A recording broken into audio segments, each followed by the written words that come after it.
And welcome to the Best Practices Conference Zoom makeup session for He Said, She Said, talking about word of mouth marketing and building a parent ambassador program. My name is Sally Strzalka, and I am the parent ambassador coordinator at Wheaton Academy. And I have developed and designed and created and built this since 2019. And now I'm really excited to share with you some of the progress that we've made over the last few years in this realm of parent ambassadorship, and to just give you some guidelines to use along the way as you think about and develop your own program. There are some very specific reasons why you would benefit from having a parent ambassador program. One is to access focus groups. Your active parent ambassadors will give you real-time feedback on the health of your community and culture. And this is a priceless asset when you're trying to make changes or find new ways to develop community. It also creates a bridge between the admissions and marketing department. So when you learn of some of these customer experiences, either as a prospective or a newly enrolled family or a legacy family, you can then bring these into the marketing department and develop them and create some really impactful tools for getting the word out about your school. It's also a way for the new families to be guided through their first year. When they're connected with a parent ambassador, they will strategically onboard them, give them pertinent information throughout their whole first year, and be a resource.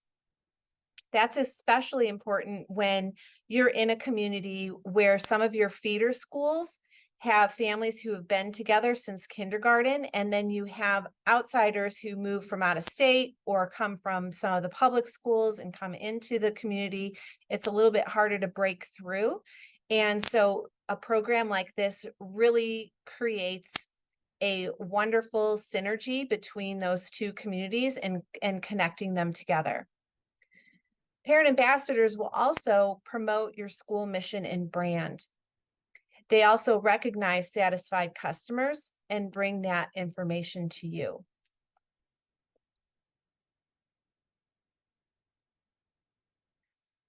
Word of mouth marketing strategy. Word of mouth marketing helps you acquire new customers and keeps existing customers happy. It's the most underutilized, least expensive, and most effective tool that you can have in your marketing department. Let's explore a little bit more about what this really means. Word of mouth is not just a referral. It's a strategic talk trigger that creates a conversation about your brand. It's going to drive brand growth, help you be recognized. It puts your mission on display, and again, creates that bridge in partnership with admissions and marketing. Some examples of talk triggers are specific to our school that I can share with you is there's a remarkable relationship and a distinctive experience that is shared. So why WA? Why Wheaton Academy? Or what was the WA way that made it so distinctive for that particular family?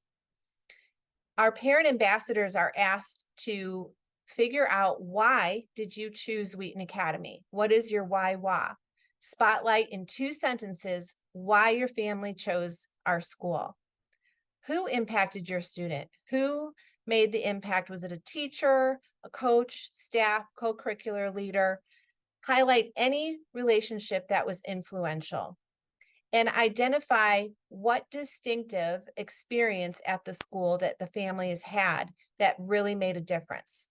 We have something called Winterim, which is like a J term in college where they get to select a very specific experience. It can either be travel, or they can explore a topic that they've never explored before, like robotics. Or we've even had classes where they teach them how to play competitive ping pong. It's 2 weeks of just exploring your interests. We also have internships, chapels, athletic team, fine arts. So just think about different things within your school that would fit those categories as well. A parent ambassador really is the voice of your market. They say who you are and they invest in relationships. This is an example of the buyer's journey. So when a new family is looking at your school, there is a continuum of what that decision process looks like. There's the beginning portion, which is where they're just building an awareness about it. Then they have enough information where they can take things into consideration and apply it to their own family. Then they decide whether to purchase or not. And then you're in the category of retention and advocacy. Your parent ambassadors can be inserted through this buyer's journey at really key points to help move this and progress this buyer's journey. So for example, in the awareness section, you can see word of mouth there next to explore. Did they hear about the school through a particular family or through a particular event? And how can your parent ambassadors coordinate conversations around that? That inquiry can be brought in through online ads or an email or your website. And then it moves into the consideration. Now, as they consider the information that was brought to them, word of mouth becomes a new dynamic and it's taking it to the next level. It's through social media ads, taking tours. There could be specific emails that you're sending out that have connections to other families and direct mail. There's a very distinct time frame that you can make a huge impact within this awareness and consideration to help break some of the barriers that people have in their decision process. So we're going to keep talking more about where and how you can insert the parent ambassadors into this buyer's journey. As you go on and as the family has made their consideration and they apply after a school visit, they go through their interview and they decide to enroll, they are now connected again with a parent ambassador, and that is going to be for the onboarding of their of the new family. They're going to make sure that they have all the pertinent information that they need, that they're being introduced to other families, and that they have a point person that they desperately need if they don't have any friends that actually are at the school. It's also a way to keep a tab on retention. If there is a situation that comes up, it's your parent ambassadors a lot of time that will hear about it first and come to you. And they're also advocating for that next level of legacy family to have siblings enroll. Let me just share with you what word of mouth marketing looks like and what some of our parent ambassadors have said, and how that identifies the why, and the why way and helps drive brand growth. The tuition was a big sacrifice for us. I recognize there are people coming from all different perspectives. Some people, it's not a sacrifice, and others, it means everything to come here. We were planning on moving. We decided not to move. There were educational things that we had planned for ourselves that we put on hold. We made different choices with our careers, and we thought, these aren't just sacrifices. This is an investment in her future. And for us, when we weighed sacrifice financially versus investment in her future, we just felt like it was all shifted to the side of investment for her, because not only is she thriving academically, she's exploring her personality and her gifts and her talents, and she's becoming the person she was created to be, which is going to help her refine, like, what is God calling me to do, which will eventually play into, where do I go to school? It's a sacrifice, but it's an investment, and we're looking at it from the investment side, because it's not just for 4 years. This is like going to shape and change her for the rest of her life. So Bethany is one of my parent ambassadors and has been a superb advocate, and you can identify in there why they chose Wheaton Academy and what was the Huawei distinctive that made them make that decision. So your parent ambassadors are taking their own story and broadcasting that out and creating the talk triggers. So when there's somebody who is having in their decision-making process, just really, really concerned about the cost, this is a wonderful person to connect that family with to help directly answer some of those questions and really add to the value of why it is worth it to do this. Their why was the investment, and the why way was how we identify the God-given gifts of their student and develop them. I'll share with you one more, and this is another story of partnership with school.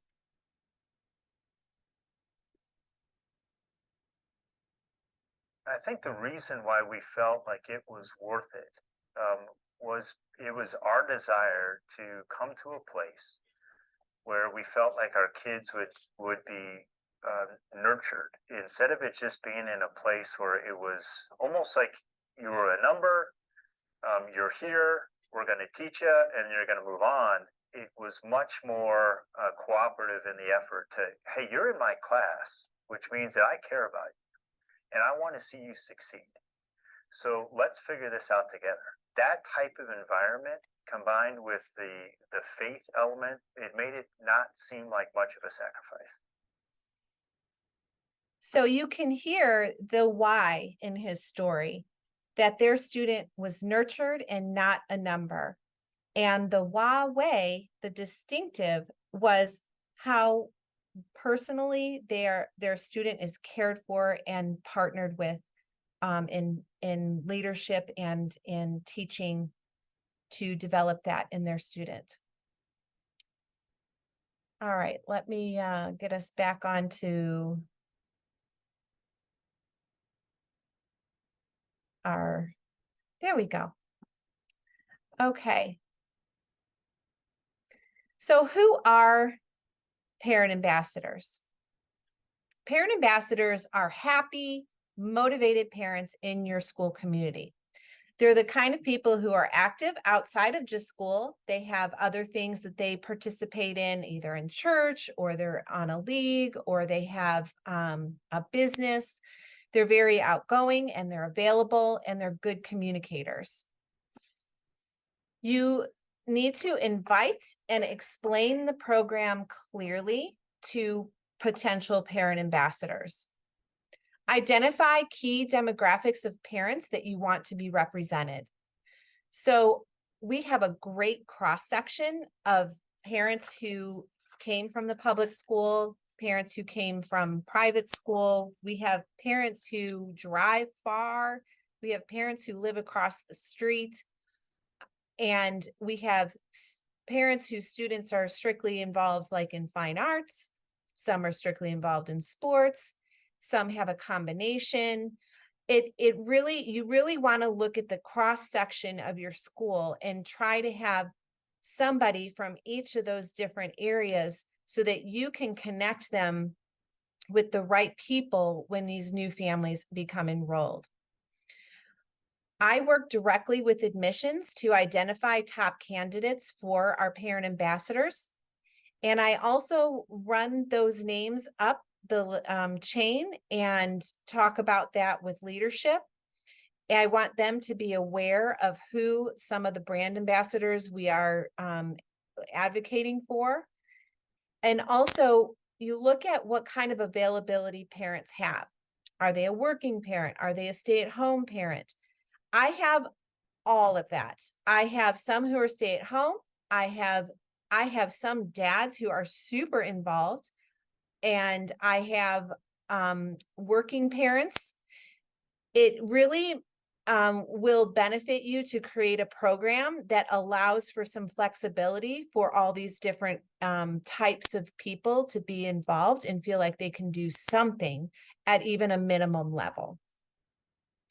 When you invite and ask them to commit to be on the team, I request that they stay for an entire year.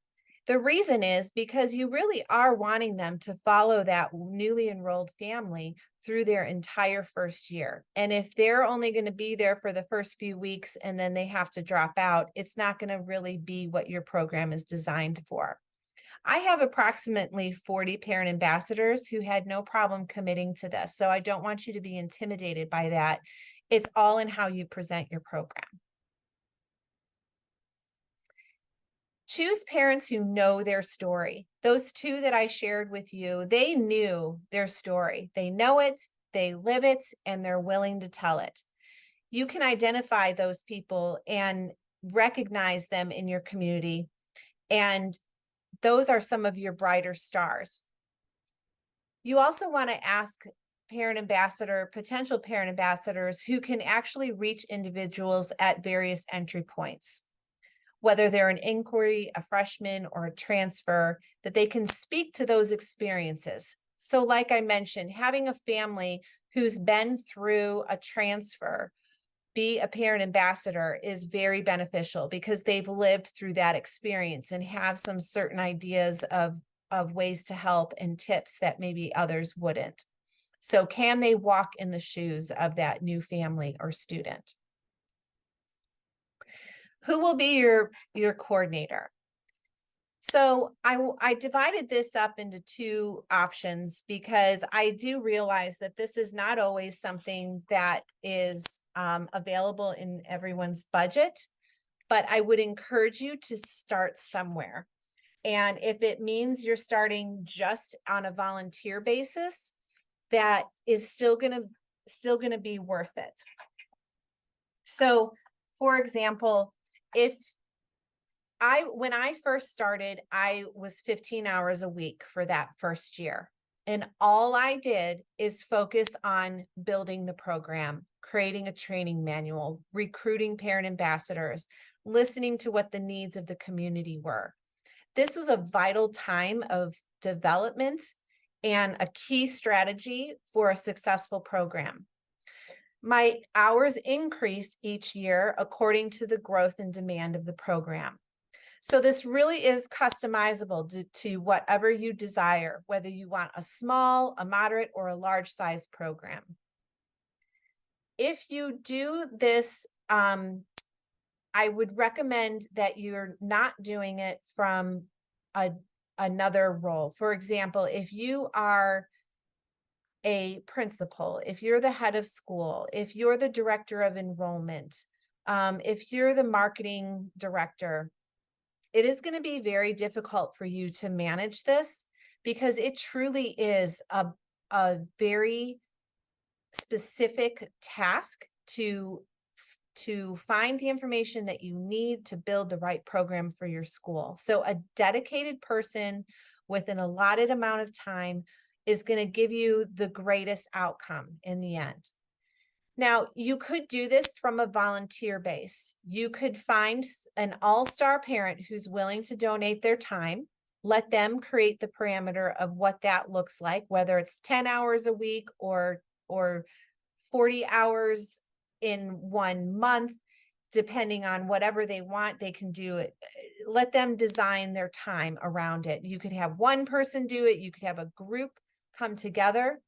It really depends on your community, but try to choose someone who's well-connected and has a positive attitude, is very good with communication, is trustworthy, can relate to all different types of family, has a good rapport with your faculty and staff, and is organized. So what do the parent ambassadors do?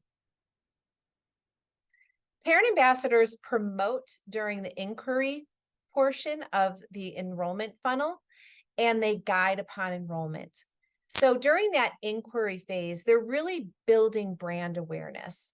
They're helping you with leads, and they're giving instruction on how to apply. Once a new family has enrolled, we then assign them a parent ambassador, and the journey for this next year begins. The parent ambassador assignment is done either by zip code or through a relational connection. That parent ambassador stays with them for the entire freshman year and intentionally onboards them. And it also creates a sense of satisfaction because their needs are being attended to, and that leads to retention.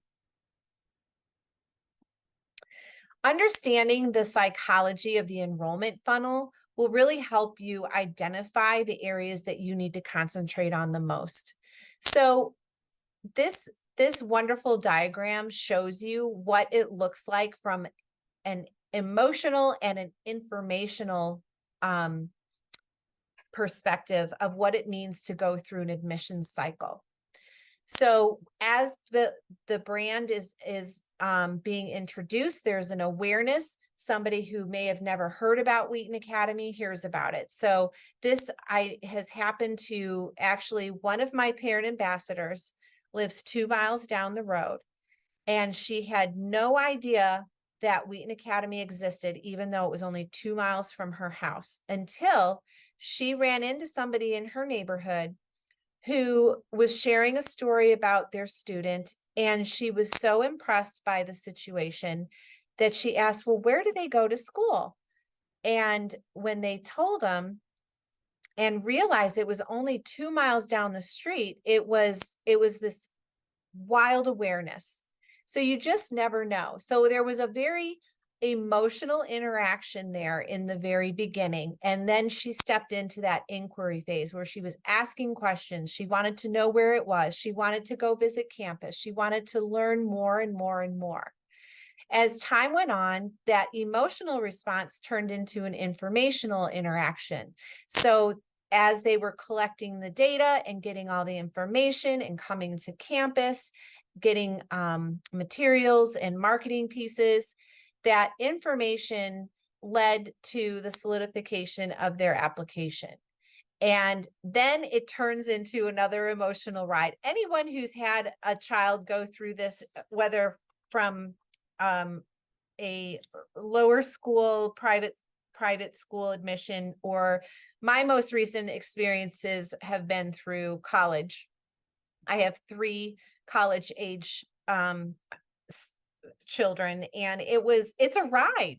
And it really is. It's you try to get as much information as you can. You're up, you're down, you're excited, then you're not excited. Then you get to the campus and you don't like the campus, but you like what this has to offer, or vice versa. And all of these things are wrapped up into one. And I really love how this funnel breaks it down for you. So again, now once that student is admitted, we're into that emotional side again. There's excitement, there's perhaps some disappointment in a denial or a wait pool, or perhaps the financial aid that was offered was not enough. So it's important to know that you have parent ambassadors who can advocate during those times and drive the decision towards the school through walking the family through barriers, and also to be confident enough in their story and to be relational enough and trustworthy enough that their authentic perspective really makes an impact on these different intersections of the customer journey. Then once the student is confirmed and they're accepted, the parent ambassador is right there to provide more information, and the student is enrolled, and they're a wonderful way to assess how well the student is adjusting to school in those first few months.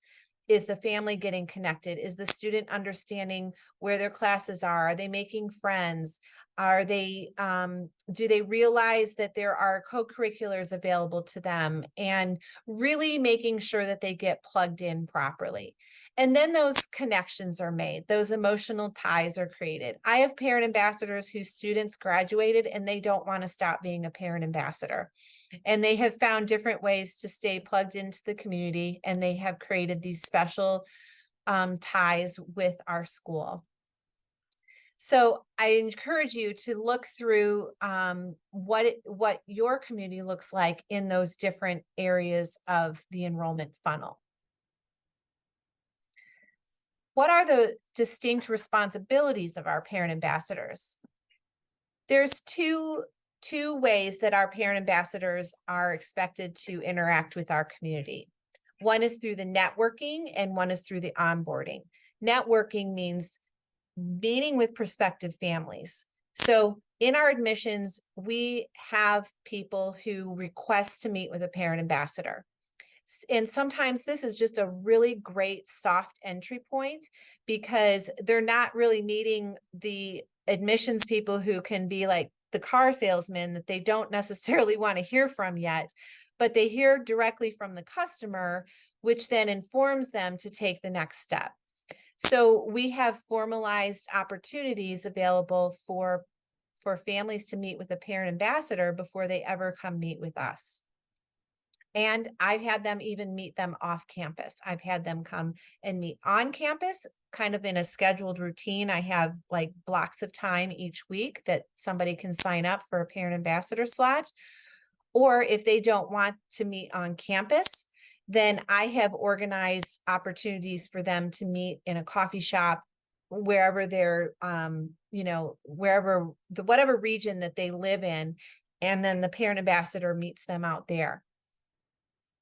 Parent ambassadors are also asked to attend specific admissions events to help us facilitate or lead discussions, help with registration and answer questions. It's just a really welcoming environment to have current parents at admissions events, just drawing people in and welcoming them.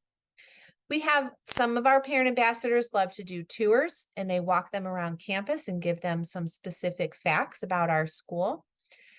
And others love to introduce them to other Wheaton Academy families that live in their area. So for example, one of my parent ambassadors, she had what was called a web page coffee. And what that meant was she had some interested families that were in her area come to her house, and all she did is click through the website with them and just show them some of the really important information that they would benefit from. The parent ambassadors also give immediate feedback to us in admissions. So when there is a meeting with a prospective family, we then send out a survey to our parent ambassador to fill out and talk about their experience with that prospective family. We give them ownership over that because these families are the ones that their children are going to be attending school with, and their input and their perspective is valuable to us. And it gives them a sense of security as well, that they could really help emphasize important things about a family that we might miss if we do some of the more formal things. Parent ambassadors also onboard the newly enrolled, and this is very strategically created, and this would be designed specific to your school and how you onboard your new families. What we do is every 6 weeks, there is a touch point from a parent ambassador to a newly enrolled family, whether they're a freshman or a transfer family. They either text, call, or email them pertinent information. They keep them informed on important deadlines or things that are coming up. I even sometimes feed them information that would be not available to the whole school community for a couple days, but I give it to the parent ambassadors early to share with our new families, just as a little perk, as a little benefit, and to create a little bit of buzz around the school about information. And it's really proven to be a useful technique. Our parent ambassadors pray for our families. Each semester, I host a fellowship time where we come together as a team. We pray for our individual families. We write them cards, letting them know that we've been praying for them.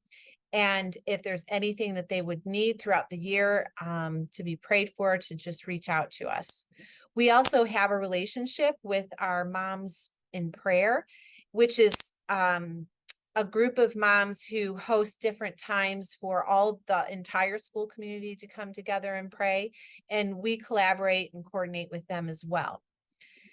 The parent ambassador will also invite new families to an event to make sure that they're meeting friends. So for example, when school begins, so do all the sports, and so do some of the fine arts activities. And our parent ambassadors for some of these new families, maybe from out of state or from a public school, they will specifically invite them to come sit with them in the bleachers or, hey, I'll meet you at the concession stand and we'll just kind of like have an opportunity to get together for a little bit while we're at the game or while we're at the event.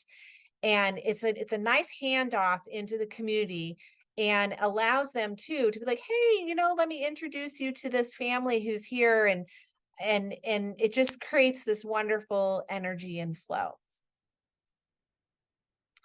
So how do you build a parent ambassador program? And let me just talk to you about the steps that I took to make this happen. The first thing that I did is I identified the stakeholders from within. So through the departments of leadership, student services, marketing and development, admissions, and what was going to be the future parent ambassador program, I knew there was going to be a synergy between all of these departments. So look at your school and how it's run. Find out what are the key areas, key departments, who are the stakeholders that you and new families and prospective families interact with the most.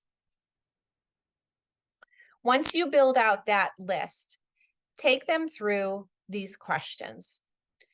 You even can take these questions to parents. So while you start on the inside, your next step is going to be asking parents and thinking of who in your parent community are stakeholders and good providers of information. So you want to look at who and what influences them and how. What is their attitude like? What are the obstacles or risks that they have when they're interacting with new families or prospective families? What do they want to achieve? What do they see? Who surrounds them? And what problems are encountered? You take that information and through that listening tour of current parents, you learn the customer journey. So listening to the current parents informs your customer journey, and it asks them directly what made an impact. You want to have parents who fit certain profiles to participate. Again, across that same demographic that I talked about of choosing your parent ambassadors, you want to get the same cross-section when you're getting this information about the customer journey from current parents. When you listen to your faculty and staff, learn about their perceptions of parents and current new families through the onboarding process. Where are their pain points? Ask these strategic people from development and student services, marketing, executive team, and faculty, what and who can we help and promote to make the onboarding process better? Then you want to build out an empathy map of that data. So from your parents and from your faculty and staff relations, identify what they think and feel, what they see, what they say and do in response to those situations, and what do they hear.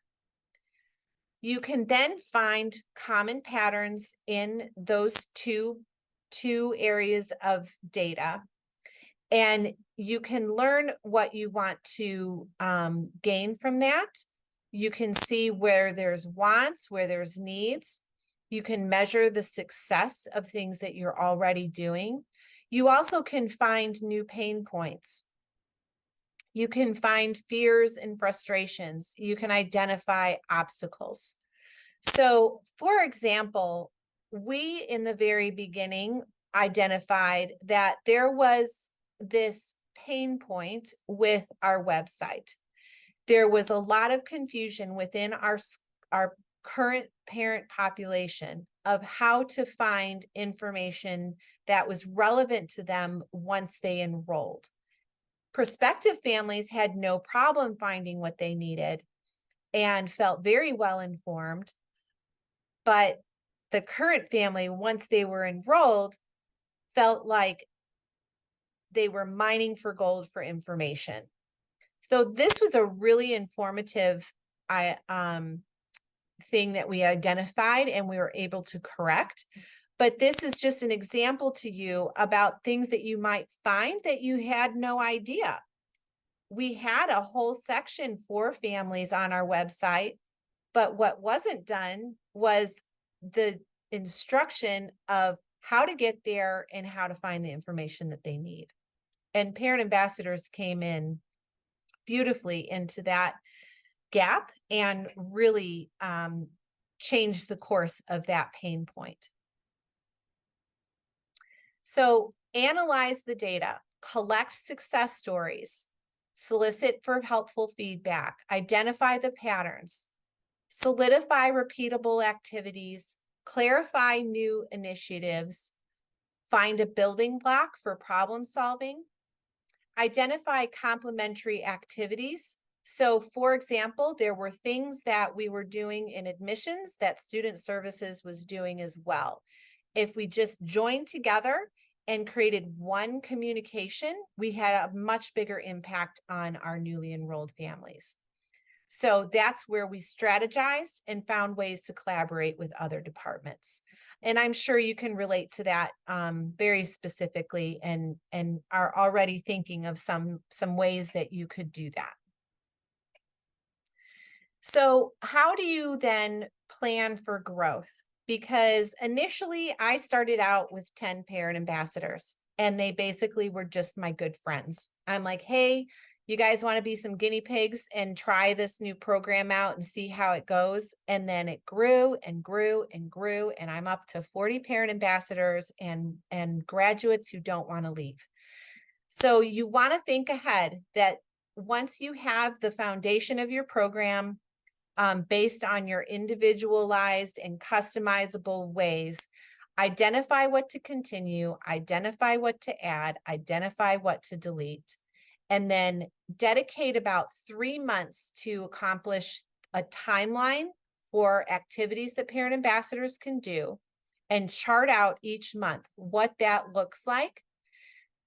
And the first month is going to be training your parent ambassadors, onboard your new ambassadors, create intentional relationships.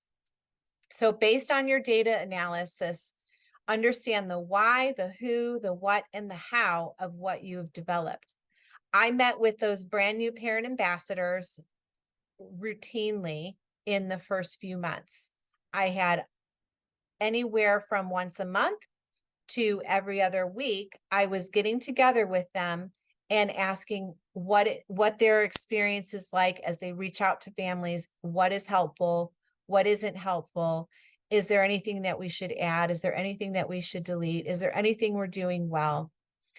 And then we executed some of the bigger ideas and we began to onboard new families with some of our newer plans and newer ideas.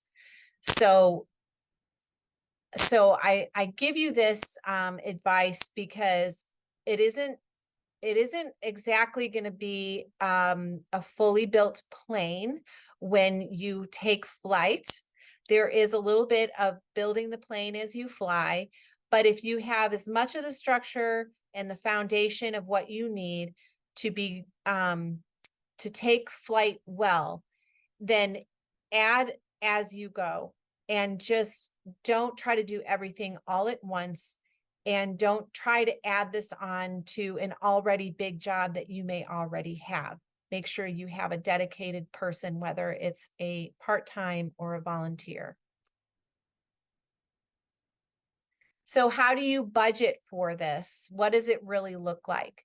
If you're going to go through the employee option, you know, again, that's very specific to your school.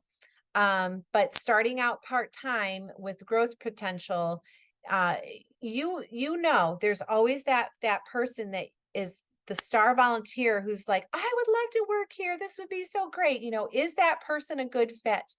Again, it's very difficult to add this on if you're like the director of enrollment or you're a principal or a head of school. It's too big and it's too time consuming.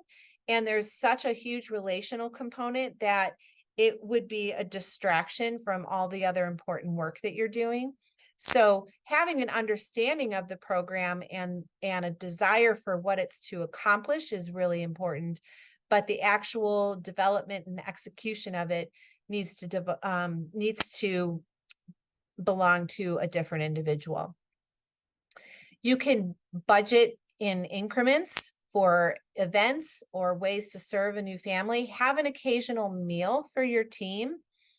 Reward your team with spiritware, and identify marketing and training materials. That was something that we really identified in our listening tour. Was there were some specific marketing and training materials that we developed that just made a huge difference in the customer journey, and taking some of our old marketing material and redesigning it, rethinking it, and recalibrating it really made a huge impact.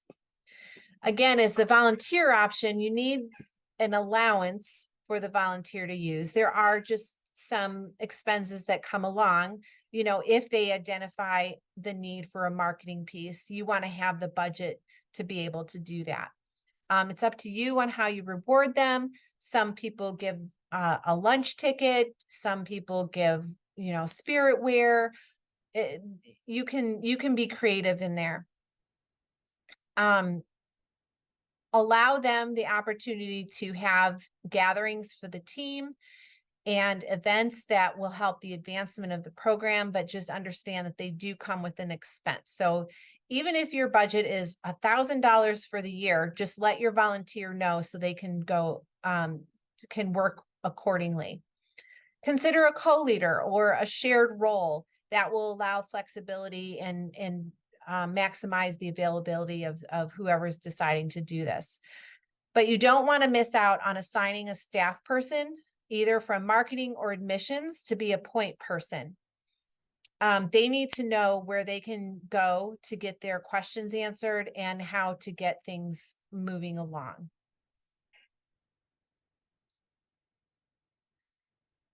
So once you've designed and built out the foundation of your program, how do you build an effective team?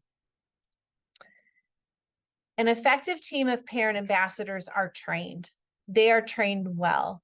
Take time to empower, equip, and energize them. Teach them specifics so that they feel competent to answer questions from a prospective or newly enrolled families repertoire. Intentionally launch your team. You want to market who they are to your community. You want to give key administrators and teachers their names so that they're recognized. You want to give the team the same energy you hope that they take when they leave. So there is a bit of introduction to your whole community. And this was a sticky point for us. It took us a good 6 months for the entire faculty and staff to truly understand the role of parent ambassadors in our community. So you want to be very intentional about introducing them. My suggestion would be, if you have like professional learning days or times that you get together at the beginning or the end of the school year, that would be a great time to give a parent ambassador coordinator 5 or 10 minutes to introduce the program, to talk about what the goals of and the mission of the program are and how they can be invested. What we also created a specific parent ambassador webpage, and I referred that to all of our faculty and staff for them to click around and become familiar with and point people to. And that seemed to really make a difference. You want to connect frequently with your parent ambassadors. So just as the touch points that your team is making with your newly enrolled families, you have developed and designed your own touch points with the team members. You want to keep them engaged. You want to keep them encouraged, show your appreciation. You want to share successes, and you want to walk alongside some challenges that they might face. Sometimes what happens is a family will feel more comfortable complaining to their parent ambassador than following the proper channels of really getting a problem solved. and you want to be able to walk alongside your parent ambassador and train them well to teach them that it's okay to walk through the appropriate communication channels within the school and to move in that direction, as opposed to just, you know, have a complaint and talk about it with everybody. They actually encourage, you know what, you should take that to, you know, Mrs. Robertson Student Services, because she's really solution oriented. And if she knew that this was a problem you were experiencing, she'd do something right away to help you. So training your parent ambassadors to have a response in those situations will go a long way in even the experiences that you have with new families. You want to make sure that they're updated of new initiatives or specific things that come about in the school. I launched this program during COVID. It was a wild ride, but we were pivoting, as you know, all the time. And it was a really helpful way to get information out into the community, is that I directly updated my parent ambassadors. So I knew 40 families in the school knew exactly what needed to be done and how to do it. And then they communicated that out and helped answer questions and field any changes. Recently, we started a construction project, same concept. It's been incredibly helpful because we have a whole new traffic pattern. So I made sure that my parent ambassadors understood the traffic pattern before we ever launched it into the community. They knew, I had 40 people in the parent community who were going to be able to answer competently how it's going to be different in the beginning of the school year and what the traffic flow is like, and how to anticipate some of the reactions with that. So remember, they are your advocates. So help them with the whys. So when people are like, well, why did you do it like that? Or why is the school doing this? Why are we only having a one-way street now? You can inform your parent ambassadors, and it helps with all of those communications. So resource them well with media tools and marketing materials. Keep them properly informed with operational knowledge, and assist with messaging to manage difficult situations. You want to build a pipeline of future ambassadors. We do this as we watch incoming freshmen and transfer families. And we're like, oh, we identified that person. You know what? In a year, they'll make an amazing parent ambassador. Or if somebody is sharing with you a really positive experience, you know, ask if they would be willing to share that with others through the parent ambassador program, and recognize who is looking to connect more. We have some who are just really wanting to be more immersed in the school community, and you can draw them out and give them a place to plug in. We also ask our faculty and staff, is there a parent that you interact with that you think would make a great parent ambassador? You want to give the parent ambassadors some ownership of their responsibilities. You want to divide the team and assign tasks. So for example, I have people who just love to meet with prospective families. I have another group who it's the last thing that they want to do. It terrifies them to think about being pummeled with a bunch of questions that they maybe won't know how to answer confidently. Even with all the training, they just feel overwhelmed. Well, that's fine. That's a personal choice. And there are opportunities for you to do something different within our program. You don't have to meet with prospective families. You can just stick with your onboarding tasks. You can come to some fellowship events and just stay in tune with your families, checking in on them every 6 weeks. There's others who, they want to do everything. They want to come to larger events, and you can delegate to them. We have a very large event in April. And if I didn't have 2 of my parent ambassadors as kind of like my right and left arm, they were just wonderful co-leaders in these bigger events. And they love to have tasks delegated to them, things that were just too much for me to do. And I passed them from my plate to theirs, and they were excited to do it. And it just added a really great dynamic between the school community and leadership. You want to make sure that you communicate the expectations clearly. So do have guidelines, do have a code of conduct and a comprehensive training and a specific description of responsibilities that a parent ambassador will be involved with. These guidelines and code of conduct reflect our school handbook. So you can just take pieces from that, re-inform. This is what you've already agreed to. We are just reminding you of what you have already agreed to and applying it to this parent ambassador program experience specifically. Another thing that I learned throughout time was having a newsletter or a communication tool for the team to review monthly really helped keep the inbox down. Nobody likes their email flooded with information. Hey, oh, this, oh, I forgot about that. Oh, hey, don't forget this. So I do my best to condense all of my information into a newsletter that I send out once a month, and it forecasts for them. What are they supposed to be doing? What are the key areas that I want them to be aware of in the school right now?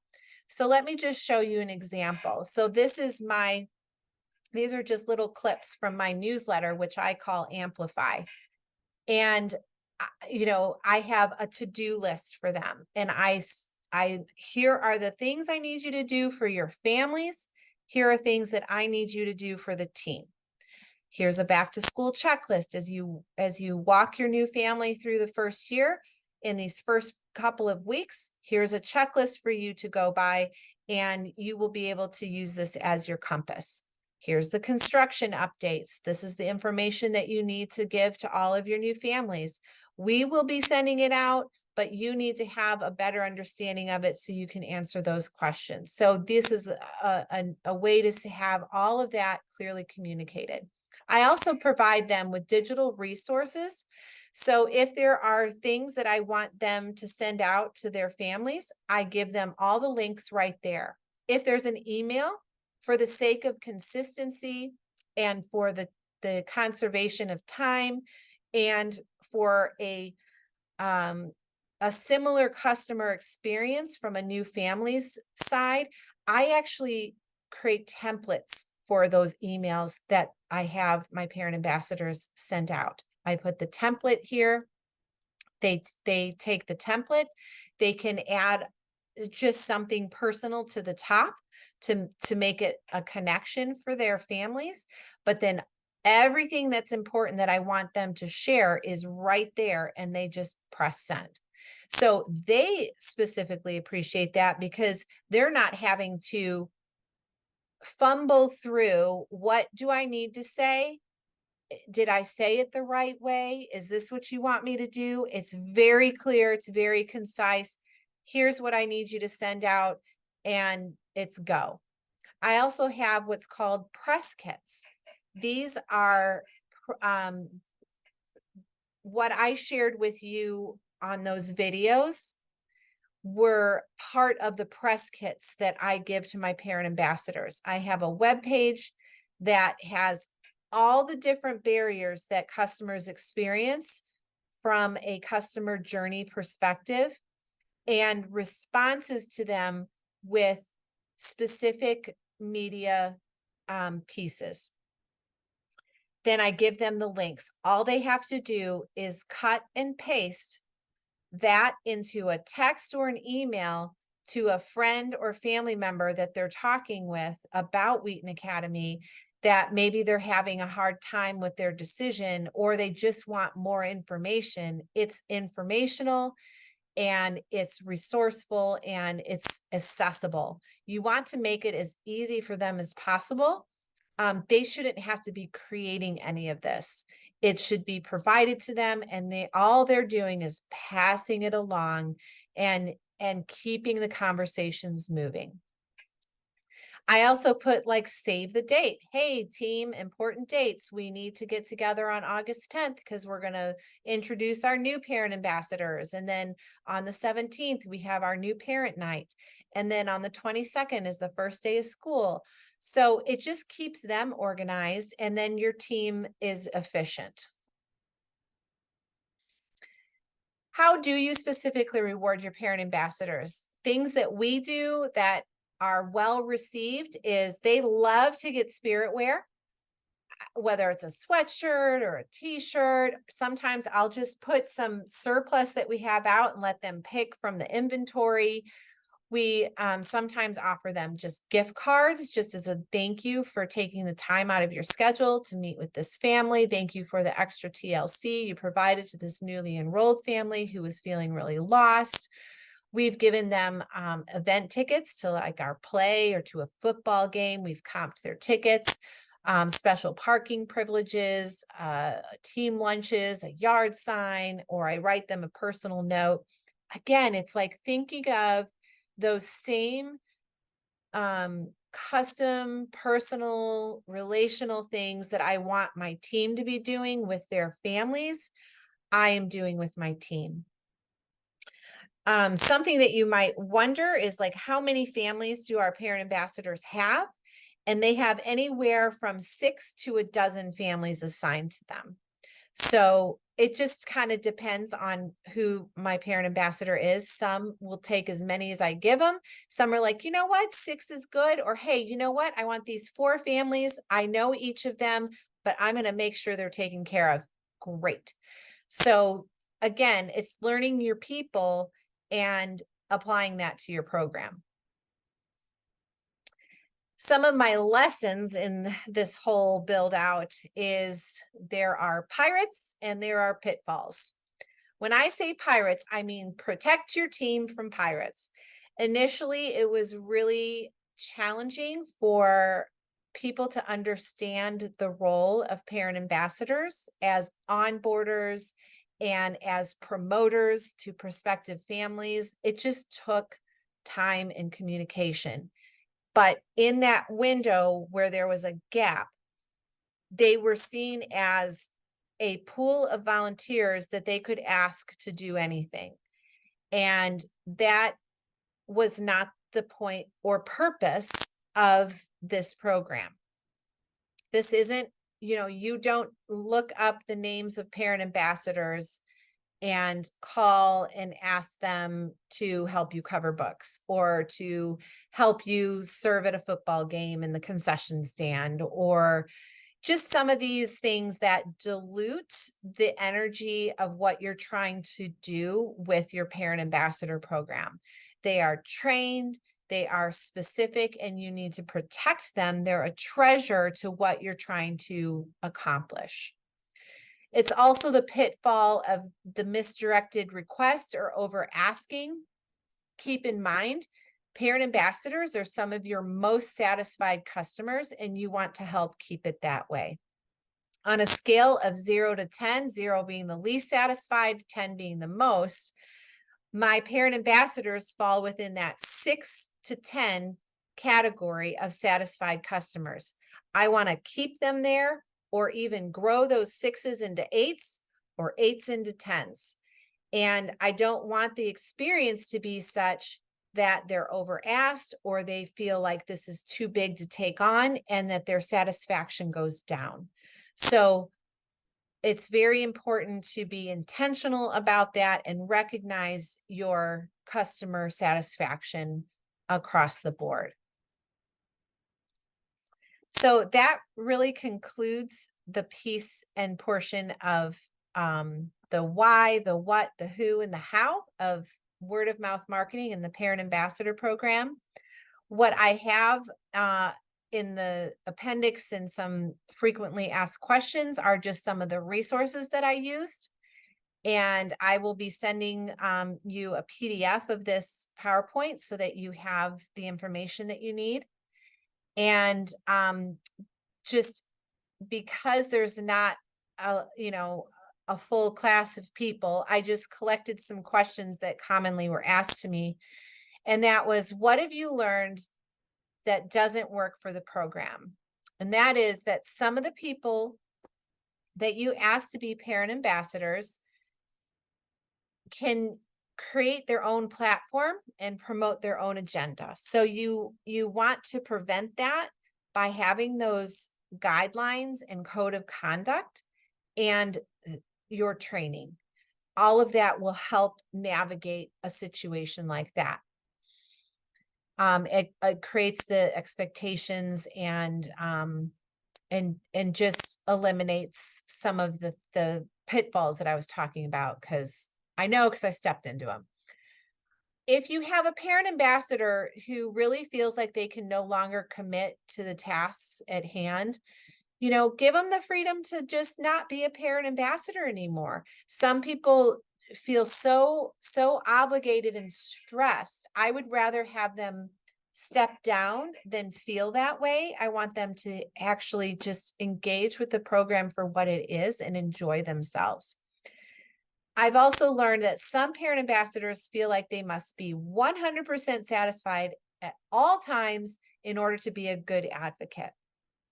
Again, that isn't my philosophy. It's that customer satisfaction rate from 6 to 10 to me shows those 6s are showing us areas of growth and pointing us in directions that are possibly blind spots that we can improve and grow and build upon. So it's beneficial, I believe, to have their feedback, and it gives us, direct information without having to experience something. But I've also learned that if they really feel like they must be a 10 in order to advocate well, and they don't want to advocate when they're feeling like a 6, then you don't have to do it. I release and thank and in appreciation. We just all move forward. It's only happened a handful of times, and it really was more towards the beginning of my build out because I was still learning. I was still creating and figuring out what works best within our community. Don't be afraid of those situations. They're informing you and they're helping you and guiding you to the next steps. What sort of documents did we create from a marketing perspective? Some of the most effective tools we created were an admissions guide. We took our old admissions guide and we just scratched out a bunch of stuff and simplified, and wow, what a difference. It was great. And then we created an onboarding booklet. So a little booklet when they get enrolled that they open up and it's like step 1 and there's all the information, step 2, all the information. And it was, again, it's another wonderful tool that even my parent ambassadors use as they help families plug in. And then the new family checklist. The new family checklist is huge because it also, from the back side of things, we're creating this cohesiveness among all our departments as we collect the information that is most important to each department for new families to know and putting it all in one area. So these again, you're going to find that it not only helps you through the admissions funnel, but it's going to be one of the training tools that you'll use for your parent ambassadors, and it's something that your families will use. This is just some fun facts with Sally about statistics. Only 1% of all companies have an actual word of mouth strategy, word of mouth marketing. That's what WOMM stands for. It's really one of the most powerful tools because 92% of consumers trust their friend's recommendation over traditional forms of advertising. So that effectiveness supersedes all the other stuff you're doing, which are your ads, your social media, all the other channels. So this is not a waste of time. This is not a dilution of resources when you hire somebody. It really is supporting and and building something very effective. 74% of consumers identify with word of mouth marketing as being a critical influencer and that they trust online reviews. And 64% of marketing executives consider word of mouth to be the most effective form. And brands that create an emotional connection receive 3 times more word of mouth than those that don't. And then I just put a quick little definition of what it means in more clarity for you that you can explore on your own. So I want to thank you for joining me at this time, and I am welcome to having any questions that you may have after this review, and after you watch everything, you can email me, and it's strzalka@wheatonacademy.org. And I'll be happy to get back to you with any questions that you might have from the material that was presented. Have a great day.